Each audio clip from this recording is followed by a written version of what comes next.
Well, the bottom fell out of the oil market as prices crashed to a record low yesterday. Futures prices for May plunged to minus $37 a barrel. That is the lowest price since 1983 when NYMEX opened oil futures trading. Well, this morning prices around negative $2. Analysts say demand just has collapsed because of COVID-19. Producers are now running out of space to store that oil.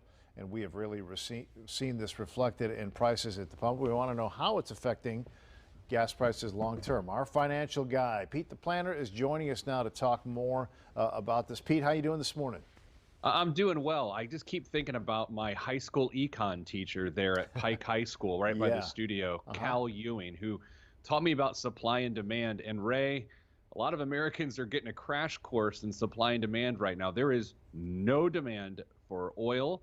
Therefore, the supply is rising, price is crashing, and we're looking at some pretty big deflationary times right now. Yeah, this is economics here at work here. So we're seeing gas prices at some places in the country for $1 a gallon. I mean, for the consumer, you know, if you look at the face of this, well, that is great news. It takes a lot less to fill up a car than it used to. That's more money in your pocket.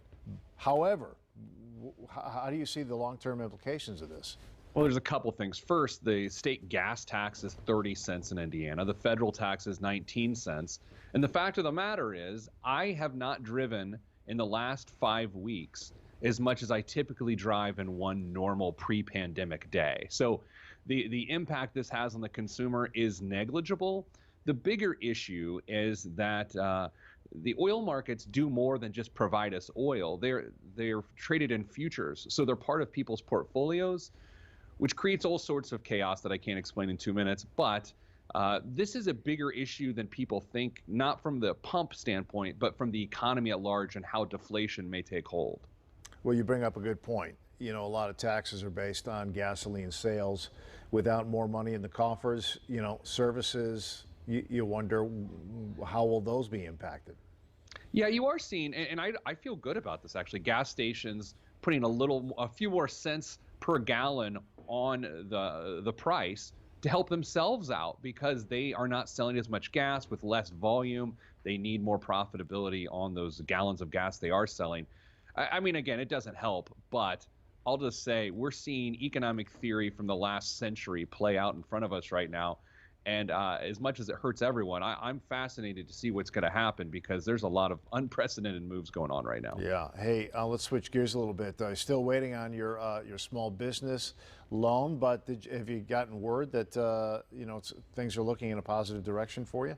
Yeah, we're approved, which is good. I think what a lot of small businesses who've dealt with big banks are going to learn in the next 2 or 3 weeks is because of the lack of communication, this lifeline, well, the rope is too short. And it may not get there in time. I don't like delivering bad news, but I do like delivering the truth. So that's the fear right now, Ray. Well, you could have said we're on the ropes right now. You could have used that sports analogy. I blew it. You're beyond that. That is not the image you want to leave us with. So, Pete, thanks. We'll check in with you. Best to the family, and have a good day. I can't believe that 5 weeks of travel. Less than a normal day for you. That is a stunning idea right there. Well, you take care and stay safe at home, Pete. See you, Ray. All right, take care. It is